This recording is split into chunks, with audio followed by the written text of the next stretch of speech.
Hi friends, তোমরা সব কেমন আছো? দেখো, আজকে আমাদের গোটা সেদ্ধ হয় সরস্বতী পুজোর দিন। সরস্বতী পুজোর দিন গোটা সেদ্ধ হয়ে কালকে আমাদের এটা ষষ্ঠীকে নিবেদন করে খাওয়া হবে।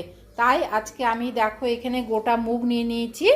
এই গোটা মুগ আর এখানে সব কিছুই গোটা গোটা থাকবে, কোনোটাই কিন্তু ভাঙা বা টুকরো করা চলবে না। এখানে 7খানা মানে বিজোড় সংখ্যা নিতে হবে, 5খানা বা 7খানা। আমি এখানে গোটা গোটা সাদা শিম নিতে হবে, আবার সবুজ শিম নিলেও হবে না। এগুলো কিন্তু সুতো দিয়ে বাঁধতে হয়, কিন্তু আমি এগুলোকে এই জোর জোর করে এইভাবে 14খানা নিয়েছি। আর এখানে ভোতে শাক নিতে হয়, ভোতে শাক নিয়েছি। এখানে শীষ পালং নেওয়া হয়েছে, এখানে মটরশুঁটি নেওয়া হয়েছে গোটা গোটা, কিন্তু রাঙা আলু আর সাদা বেগুন। এখানে কিন্তু ওই বেগনি বেগুন নিলে হবে না। এই আমার শাশুড়ি মা যা নিয়ম করে গেছে, এইখানে হচ্ছে কুল, তাই আমি তোমাদের কাছে শেয়ার করলাম। এই যে এখানে হাঁড়ি বসিয়ে দিয়েছি, হাঁড়ির মধ্যে জল দেব। জল দেওয়া হয়ে গেছে। স্বস্তিক চিহ্ন এঁকে মা ষষ্ঠীকে নিবেদন করে আমি এটা গোটা সেদ্ধটাকে তৈরি করব। এখানেও এই যে এখানে ভাত তৈরি হয়ে গেছে, ষষ্ঠীর ভাত। এছাড়াও এতে এই যে লুচি করেছি 5 রকমের। দেখো 5 রকমের ভাজা করেছি। এই যে আলু ভাজা, ষষ্ঠীর জন্য আলাদা লুচি করেছি। এখানে টমেটো চাটনি, বেগুন, এখানে বড়ি ভাজা, আলু ভাজা, মূলো ভাজা আর বেগুন ভাজা তো আছে। এভাবে আমি 5খানা ভাজা করেছি। আর আরেকটা ভাজা আছে।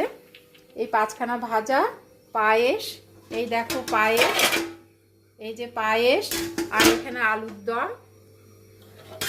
এই যে আলুর দম, এই হচ্ছে মা ষষ্ঠীকে কালকে নিবেদন করে আমরা কিন্তু এটা মানে খাওয়া হবে আমাদের। এখন চলো এটা চাপিয়ে দিই। দেখো এই হাঁড়ির মধ্যে এটাকে আমি পুরো ঢেলে দেব।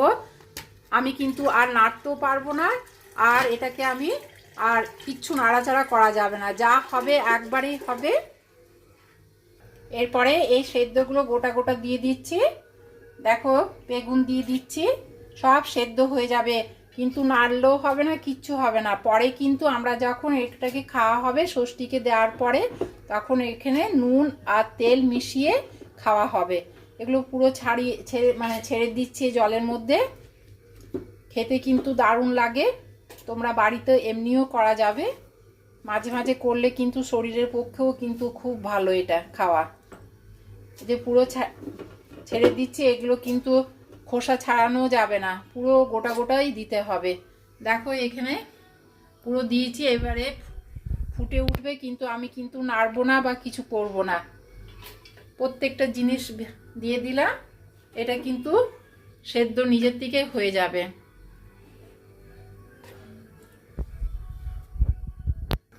এটা কিন্তু নাড়াচাড়া যাবে না, নিজের থেকে ফুটে উঠবে। আর জল একবারেই দিতে হবে। যা যা নিয়ম আমার শাশুড়ি মা আমাকে শিখিয়ে গেছে, তাই আমি তোমাদের কাছে শেয়ার করলাম। আবার অনেকের অন্য ধরনেরও নিয়ম আছে, কিন্তু আমার যা নিয়ম তাই আমি তোমাদের কাছে শেয়ার করলাম। এই যে এভাবে তৈরি করা হয় গোটা সেদ্ধ। এটা কিন্তু সরস্বতী পুজোর দিন করা হয়, পরের দিন এটাকে ষষ্ঠীকে নিবেদন করে আমাদের আহার করতে হয়। দেখো এটা এখন টাইম লাগবে, আজকে অনেক রাত হয়ে গেল। এটা লাস্টের দিকে চাপিয়ে দিতে হয়।